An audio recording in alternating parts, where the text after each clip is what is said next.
Okay, kembali lagi ke running vlog. Hari ni baru habis larian di Stadium Mini Bertam, dekat track ni.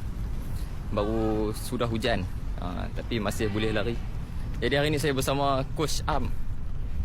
Jadi dia akan berkongsi 3 tips untuk mulakan semula larian selepas raya. Ni siapa yang stop waktu bulan Ramadan, tengok tips ni.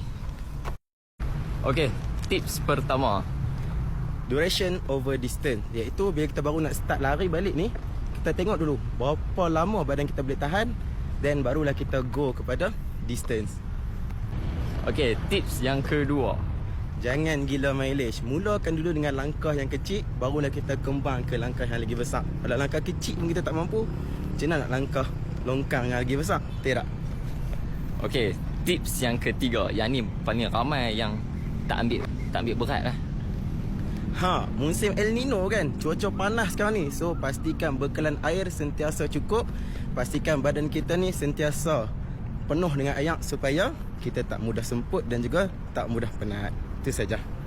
Alright, apa dah dengar kan? Jadi selamat kembali kepada runners yang stop waktu bulan Ramadan. See ya.